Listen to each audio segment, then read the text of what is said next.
각자 도생하면 각계 격파 당한다라는 제목으로 하나님 말씀 증거하도록 하겠습니다. 지혜가 하는 일이 세 가지인데 먼저 연역적으로 한번 살펴보면 하나님 알게 하는 것이 지혜가 하는 일이고요. 두 번째는 절대 기준을 갖게 하는 것이고, 그래서 세 번째는 마귀의 유혹과 공격을 이겨냅니다. 이 세 가지가 마귀가 하는 일이라는 것입니다. 한번 차례대로 살펴보겠습니다. 첫째, 지혜가 하는 일이 세 가지인데 첫 번째 지혜가 하는 일은 하나님을 알게 한다라는 것입니다. 오늘 5절이 핵심인데 5절 읽겠습니다. 시작.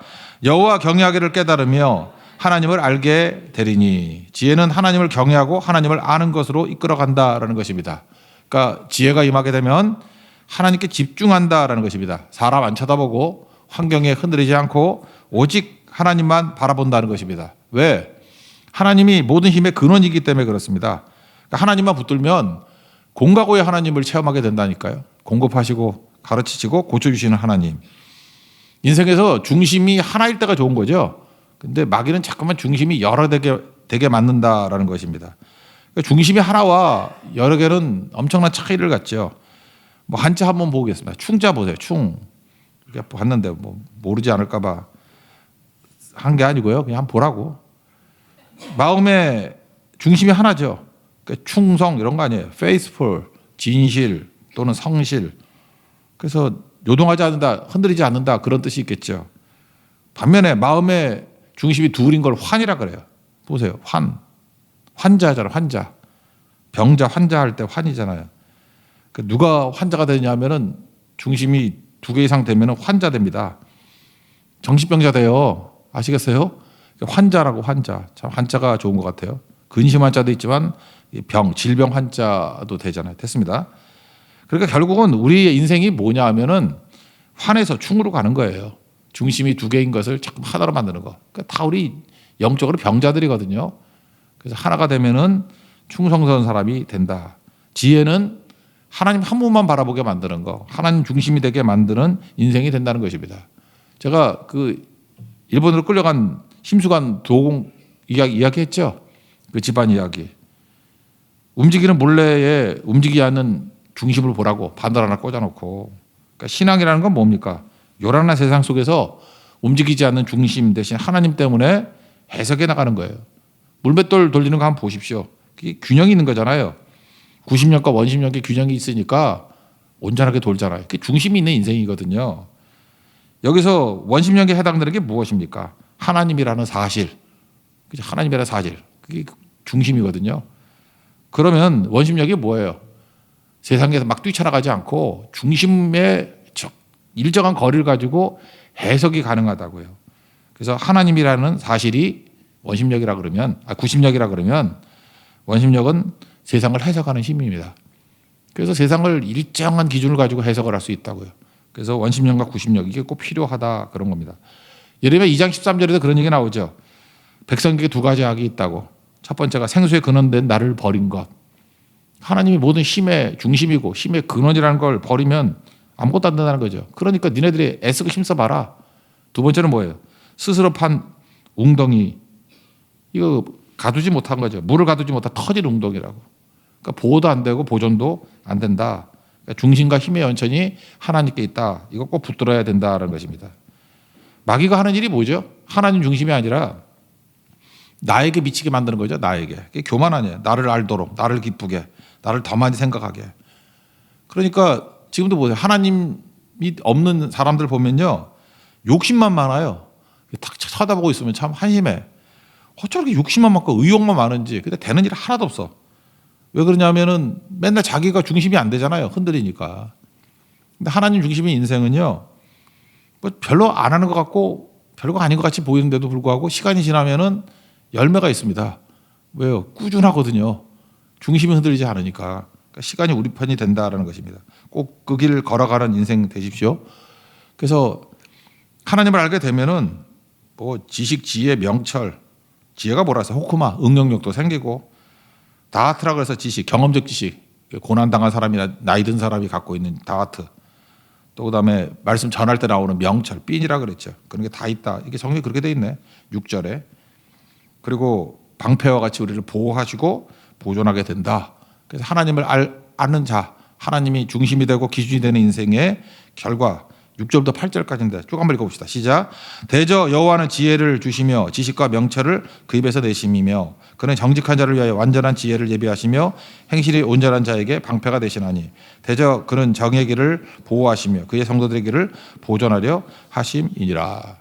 두 번째 지혜가 하는 일이 뭐냐 하면은 절대 기준이 된다라는 것입니다. 그러니까 다시 말해서 각자 도생하지 않고 절대 기준을 갖게 만든다라는 것입니다. 핵심 구절이 9절입니다. 9절 읽겠습니다. 시작.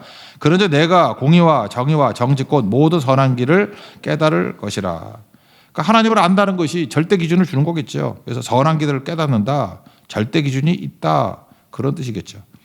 마귀의 전략은 뭐냐면 제국주의 전략하고 되게 비슷합니다. 분열시키고 난 다음에 정복하라 그런 거죠. 이 제국주의 이론이 뭐예요? 특히 영국 사람들이 많이 했던 게 divide and rule. 그래서 쪼갰잖아요. 쪼개가지고 인도도 뭐 일부러 막 쪼개잖아요. 힌두교, 뭐 이슬람교 이렇게 막 쪼개잖아요. 불교 막 쪼개가지고. 그러니까 분열하게 만드는 거죠. 우리나라도 그런 게 좀 있었던 것 같아요. 일제 시대 때 뭐 전라도, 경상도 뭐 이렇게 나눠가지고 특별히 북한 쪽에서도 함경도, 평안도 이렇게 대립하게 만들고 그 디바이드 앤 룰 아니에요. 그런 거죠. 마귀는 그런 거 쓴다는 것입니다. 지금 이 시대가 마귀에게 속는 대표적인 시대인데 인본주의 시대 아닙니까? 인본주의는 상대주의잖아요. 내가 옳은 것과 너의 옳은 것이 다르다 그런 거죠. 사람마다 각자 옳음이 있는 거지. 절대 기준과 절대 믿음을 부정하는 거죠. 이 시대를 포스트 모더니즘이라 그러는데 포스트니까 모더니즘 다음 시대 아니에요. 모더니즘은 뭐였죠? 싸우긴 싸웠죠. 이성이냐 신앙이냐. 그래서 특별히 우리 기독교적 입장에서 볼 때는 뭐 이성을 가지고 자꾸 공격을 하잖아요. 그래도 둘 다 절대를 믿는 거죠. 그러니까 절대적인 이성을 믿는 거예요. 그죠? 그런 거. 또 반대로 절대적인 신앙을 믿는 거예요. 그렇지만 둘 다 절대잖아. 그러니까 절대와 절대의 충돌이라고. 그러니까 나름대로 이 시대는 그렇게 혼동스럽지는 않았어요. 어쨌든 자기가 생각하는 절대와 절대끼리 싸우는 거니까. 그 시대가 지나고 난 다음에 지금 포스트 모더니즘은 뭐예요? 다원주의 시대라 그러지 않습니까? 각자 옳은 게 다르다. 각자 소견대로. 각자 도생이죠. 이게 사사기 시대 아닙니까? 멋지게 말하니까 다원주의 시대지. 뭐 소견에 옳은 대로. 백인 백색 아니에요. 100명이 있으면 100명 다 자기 소리밖에 없잖아요.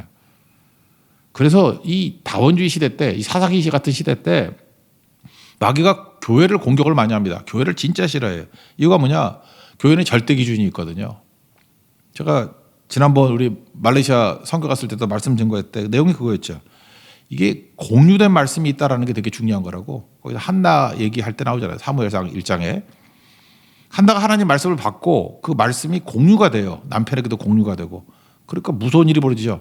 혼돈 시대에 일치가 일어나요. 사무엘이 했던 일이 뭔지 아십니까? 말씀의 기준을 가지고 공유되기 시작하는 거예요. 미스바의 대부흥이 그거라고요. 각자 도생하던 사람들에게 자기 소견에 옳은 대로 살던 사람들에게 말씀이라는 기준이 생기면서 이제 같은 기준을 갖고 그러니까 어떤 일이 벌어져요. 같은 해석이 가능하다고. 제가 선교를 갔을 때 우리 이번에도 51명이 갔는데 왜 이렇게 일사불란하게 잘 움직이냐 했더니 일단 같은 말씀을 들어요. 그러니까 기준이 같잖아요. 온 목적, 해야 될 일 뭐 다 비슷비슷해요. 근데 돌발 사태가 막 벌어지잖아요. 벌어질 때마다 일일이 가서 해석하고 일일이 설명할 필요가 없어요. 해석도 거의 같이 해석이 돼. 동일한 해석이 되니까 행동하는데 너무 쉽죠. 이게 바로 뭐예요? 절대 기준의 사람들이에요. 절대 믿음의 사람들. 그러니까 얼마나 강력한지를 모릅니다. 근데 이 세상은 어때요 지금? 계속해서 4분 5열 된다고. 그래서 다원주의가 되면 나중에는 전쟁과 전쟁의 소문이 그치지 않고 다툼과 다툼이 그치질 않아요. 부부도 하나가 안 돼요. 남편 의견 다르고 아내 의견 다르고 자식 의견 다르고. 세상에 옛날에 이럴 때가 언제 있었습니까? 적어도 어떤 가정 가면 적어도 그 가정이 믿는 신념은 비슷했거든요. 근데 지금은 뭐 4인이면 4인 다 각자예요. 그죠? 이게 말도 안 되는 거죠. 예를 한번 들어보세요. 빵 하나를 가지고 나눈다고 합시다. 그러면 대표적인 게 사회주의하고 이제 자본주의가 있다고 합시다. 사회주의에서 보면 다 옳은 것 같지만 이게 얼마나 일치가 안 되는지를 한번 보세요. 빵 하나가 있는데 누구에게 줄 것인가? 이걸 한번 분배 문제를 한번 생각해 보자고요. 그러면 사회주의나 공산주의에서는 필요잖아요. 필요, 니드. 필요한 것을 줘야 된다. 좋아요. 근데 그걸 누가 결정해요? 필요를? 뭐 당이 결정하거나 지도자가 결정하겠지. 뭐 수령이라는 사람이. 한번 생각해 보세요. 3일 굶은 사람이 있어요. 빵 주는 게 옳아요, 틀려요? 옳죠.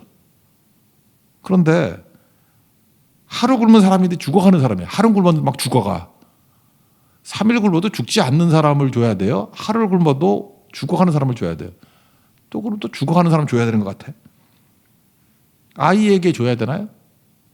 그렇죠. 아무리 죽어가도 애도 먹여야 되잖아요. 미래가 있잖아. 그래야. 노인은 굶겨도 돼요? 이게 노인 공경이 있어야 되잖아요. 노인이라고 굶겨 죽으면 또 말이 되냐? 또 어떤 사람이 이렇게 생각해요. 리더는 먹여야 된다고. 리더가 죽으면 우리 다 4분의 1 돼버리니까. 그래서 김정은이가 뚱뚱한지 모르지. 리더는 먹어야 돼 뭐 이런 거. 각각 다 보면요. 다 오케이예요. 다 일리가 있다니까요. 근데 이 필요를 누가 결정하냐고요. 누가. 그러니까 이게 뭐 옳은 것 같이 보이지만 이게 가치 기준에 절대적인 가치 기준이 없는 사회의 문제는 뭐냐면 지멋대로 결정한다고. 아무 코에 걸면 코걸이, 귀에 걸면 귀걸이. 우리 베스트셀러라고 하는 마이클 샌들 교수의 정의, 저스티스, 정의란 무엇인가. 뭐 많이 읽어 보셨겠죠. 읽고 난 다음에 여러분들 속이 시원하던가요? 내가 또 너무 훌륭한 분을 무시하는지 모르지만 아이고 뭐 이게 뭐야 뭐 이런 생각이 들더라고요. 이거 뭐냐면 여러 가지 정의의 주장들을 모아놓은 책이에요. 뭐 스크랩해놓은 책이지 그 뭐 자기 주장도 하나도 없고 더 혼란만 되더라고. 어떤 거는 이게 정의라고 그러고 어디선 이게 정의라고 그러고 다 나름대로 지금 얘기했던 거 똑같은 거라고요. 다 맞는 얘기들이에요. 맞는 얘기들. 절대를 가르치지 않아요.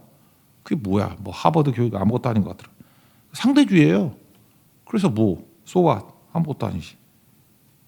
이게 자본주의를 하면 너무 어려워요. 자본주의는 사회주의가 필요라 그러면 자본주의는 대가거든요. 가격. 대가를 지불한 사람에게 주라 그런 거라고요. 왜냐하면 우리가 가지고 있는 대가를 지불하는 건 절실함이거든. 그래서 절실한 사람이 대가를 지불하니까 그 사람들에게 자원을 배분하면 그래도 효율적으로 배분되지 않을까 하는 그런 철학이에요. 자본주의는. 좋다고요. 그래서 자원이 효율적으로 배분이 됐다고 합시다. 근데 절실함, 대가를 지불하지 못할 사람도 있잖아요. 그거 어떡할 거예요? 너무 가난한 사람이라 이런 사람들. 그러니까 이것도 또 문제가 되는 거죠. 이것도 부조리가 나오게 돼 있는 거고. 그래서 결국은 절대 기준, 하나님께서 우리에게 주신 절대 기준 말씀에서부터 나오지 않으면 다 혼돈밖에 없다. 그런 겁니다. 그래서 하나님께서는 뭐예요? 하나님 사랑하고 이웃 사랑하고 뭐 그런 거에서 나오라 그러죠. 거기에 절대 기준이 있다. 아이들에게도 마찬가지. 요즘에 그 인본주의 교육은 아이들에게 결정하게 만들어요. 아니 초등학교 1학년 애가 뭘 결정을 해? 초등학교 1학년 애가 스낵 먹을래 그러면 먹겠다고 결정하나? 안 먹겠다 그러지. 우리 막 갖다 먹이지 않나? 그런 거는 또 결정 안 하고 자기가 하나? 그러니까 가르쳐야 될 때가 있고요. 결정해야 될 때가 있는데 어렸을 때는 가르쳐야 될 때예요. 근데 제가 볼 때 지금 이 인본주의 교육은 혼돈이 옵니다. 애들 그래서 지금 다 애들도 불행하고 뭐 어른도 불행하고 다 그러잖아요. 여러분 학교 지금 보내시잖아요. 그러면 지금 교육 철학이 뭐냐 하면은 아이들에게 강요하지 말고 결정하게 만들래요. 아니 중학생이 결정하는 게 여러분 믿을만 해요? 여기 중학생이 있는지 모르겠지만 너는 옳을지 모르지만 내가 볼 때 한심해. 그대로 하면 망한다고. 배울 때라고요. 결정할 때가 아니고. 근데 인본주의 교육은 그거라고요. 결정하게 하래요. 선생님은 강요하지 말고 결정하는 거 그냥 들어만 주래. 그게 무슨 교육이에요. 이게 인본주의가 그러거든요. 그래서 결국은 뒤에서 마귀가 웃고 있는 거죠. 자기 뜻에 옳은 대로. 각자 도생. 오히려 절대 기준으로 가지고요. 하나님 말씀을 들으면은 오히려 그래 기뻐요. 제가 볼 때 그래. 각자 결정하라 그러면 분쟁이 일어나고 사람들이 얼굴 표정도 안 좋고 한데 성교 같은 데 현장에 가보세요. 하나님의 말씀을 가지고 절대 기준을 가지고 충성을 다했더니 기쁨도 있고 또 그 다음에 우리가 보호받는다는 느낌을 받아요. 무슨 힘에 의해서 보호받는다. 그리고 마지막에는 구원받죠. 그런 거고. 반대로 자기가 결정한다 그러면서 자기 뜻에 옳은 대로 소견에 옳은 대로 뛰면은 어두운 길로 가고 나중에는 뭐 인생이 다 뒤죽박죽 구부러지고 망해요. 오늘 그 두 가지 길을 얘기하고 있습니다. 10절부터 12절까지는 절대 기준을 가진 사람의 길, 13절부터 15절은 소견에 오른 대로 그럼 망한다. 두 가지 대비되는 거니까 쭉 읽어봅시다. 가르침과 결정의 차이. 10절부터 15절까지 읽겠습니다. 시작. 곧 지혜가 내 마음에 들어가며 지식이 내 영혼을 즐겁게 할 것이요 근신이 너를 지키며 명철이 너를 보호하여 악한 자의 길과 폐역을 말하는 자에게서 건져내리라. 반대로 이 무리는 정직한 길을 떠나 어두운 길로 행하기를 기뻐하며 악인의 폐역을 즐거워하나니 그 길은 구부러지고 그 행위는 폐역하니라. 정반대 결과가 나타나게 된다. 그런 얘기죠. 마지막 세 번째는 이거예요. 지혜는 우리로 하여금 마귀의 유혹과 공격으로부터 이기게 만든다는 것입니다. 마귀가 우리를 유도하는 게 뭐예요? 각자도생. 그렇게 해놓고 각계 격파를 한다니까요. 그래서 패배할 수밖에 없다는 것입니다. 근데 절대 기준을 가지고 살아가면은 마귀 유혹과 공격을 능히 이길 수 있죠. 그런 거예요. 여기 보니까 음녀라고 나오는데 음녀는 믿음 없는 자를 얘기한다니까요. 하나님 없는 만족을 추구하는 사람, 그게 음녀예요. 그렇게 하는 행동을 음행이라 그러고. 믿음 없음 그런 거예요. 믿음 없음. 앞에는 뭐로 나왔죠? 악한 자로 나왔죠. 악한 자. 여기는 음녀, 동의어입니다. 근데 여기 여자분들 기분 나쁘다 그러죠. 왜 그 여자로 묘사를 해? 그 이유가 뭐냐 하면요. 매력이 있기 때문에 그래요. 남자보다 여자들이 매력이 있잖아. 뭐 인정 안 하면 말고. 하여튼 간에 여자가 매력이 있잖아요. 그래서 지금 마귀의 유혹이 거부하기 힘들다 그런 뜻이라고요. 그래서 죄의 속성은 매력적인 거예요. 그래서 밀어내기 힘들다. 근데 너무 매력적인데 따라가면 파괴적이다. 그래서 하나님이 주시는 지혜가 없으면은 이런 세상적인 불신앙 세력의 유혹을 이기기가 힘들다 그런 뜻이에요. 그래서 음녀는 어떤 겁니까? 뭐 신랑 없는 만족. 신랑이 예수님 아니에요. 예수님 없는 만족. 그런 게 음녀다. 그런 겁니다. 그래서 우리를 꾀게 만든다. 결과는 참혹한 죽음이다. 그런 거죠. 16절, 17절이 음녀의 특징이고 18, 19절이 결과입니다. 16절부터 18절까지, 19절까지 읽겠습니다. 시작. 지혜가 또 너를 음녀에게서 말로 호리는 이방 계집에게서 구원하리니 그는 젊은 시절의 짝을 버리며 그의 하나님의 언약을 잊어버린 자라. 그의 집은 사망으로 그의 길은 수월로 기울어졌나니 누구든지 그에게로 가는 자는 돌아오지 못하며 또 생명길을 얻지 못하느니라. 그러니까 각자 도생이 뭐예요? 내 인생은 내 거야. 내 뜻대로 내 마음대로. 그러니까 홀로죠. 우리 젊었을 때 지금 다 홀로잖아. 그냥 결혼도 안 하고 혼자 살겠다. 뭐 결혼하면 애도 안 낳고 둘이만 살겠다. 그냥 우리끼리 뭐 홀로. 그러다가 나중에 뭐가 되죠? 나이 들면은 아차 싶지. 고독. 아파도 옆에 있는 사람도 아무도 없어. 그걸 고독사 그러잖아요. 고독사. 지금도 그래요. 자기 멋대로 막 뛰다가 교회 공동체를 떠나가지고 어려움 탁 당해봤더니 도와준 사람 아무도 없어. 충격받는다는 제가 연락을 받아요. 충격적이라고. 그거 오면 되는데 또 오지도 못해. 그런 거라고요. 그러니까 사람이 그래요. 이 공동체라는 게 되게 중요한 건데 공동체는 같은 절대 기준을 갖고 있는 거 아니에요. 그러면 어려울 때도 같이 살 수 있거든요. 중보기도도 해주고 도움도. 병 들었을 때나 어려움 당했을 때 보면 알아요. 이 공동체가 얼마나 중요한지. 근데 마귀는 떠나게 만들잖아요. 그래서 양떼를 떠난 길 잃어버린 양. 그렇게 되게 만들잖아요. 그래놓고 각계 격파하는 거예요. 쪼개놓고 공격하는 거. 그러니까 얼마나 무서운지 모르겠습니다. 제가 오늘 한자인데 재밌어서 한번 더 해봤는데 악자라고 있죠. 악 한번 보세요. 악이 이게 위에가 이게 버금하잖아요. 아세야 할 때 안데 저게 무덤을 형상한 거래요. 악이란 게 뭐냐? 상대에게 무덤을 주고 싶은 마음이래요. 그게 악이에요. 그러니까 뭐예요? 상대에게 무덤을 나는 살겠다. 그게 악이라고 됐습니다. 그러니까 악의 결과는 뭐예요? 망하는 거죠. 그러니까 악이라는 게 딴 게 아니라고요. 오직 너밖에 없어. 남들은 가치가 없어. 그러면 각계격파 당한다는 것입니다. 홀로 있게 되면. 그래서 유혹과 공격을 이길 수 있는 힘이 어디에 있느냐? 교회죠. 교회. 믿음의 공동체. 그것만큼 강한 게 없다. 그거를 얘기하고 있습니다. 그러므로 지혜를 갈망하라는 거예요. 지혜가 주는 세 가지가 뭐라 그랬어요? 하나님을 알게 하고, 그래서 중심 잡히고 기본이 힘이 원천이 뭔지를 알게 하고, 그다음에 각자 도생이 아니라 절대 기준을 잡게 하고 각계 격파 당하지 않죠. 왜? 믿음의 공동체가 있기 때문에. 그게 지혜가 하는 일이라는 것입니다. 그러면 결국 어떻게 되겠어요? 뭐 너를 지켜줄 것이고 남아있게 될 것이고 거길 떠난 자들은 다 사라지고 다 뽑혀버릴 것이다. 결론입니다. 20절부터 22절까지 읽겠습니다. 시작. 지혜가 너를 선한 자의 길로 행하게 하며 또 의인의 길을 지키게 하리니 대저 정직한 자는 땅에 거하여 완전한 자는 땅에 남아있으리라. 그러나 악인은 땅에서 끊어지겠고 간사한 자는 땅에서 뽑히리라. 지혜 붙들라는 거예요. 그 다시 원점 우리 앞에 안 했죠. 1절부터 4절까지. 뭘 갈망해야 되냐면 그러므로 지혜를 갈망해야 된다는 거예요. 지혜를 주셔야 하나님을 알게 해서 중심이 잡히고 그리고 하나님을 알아야 절대 기준이 세워서 각자 도생하지 않게 되고 그래야 마귀에 각계 격파하는 것 당하지 않고 견고하게 서게 될 것이다. 지혜를 갈망하라. 지혜를 갈망하라.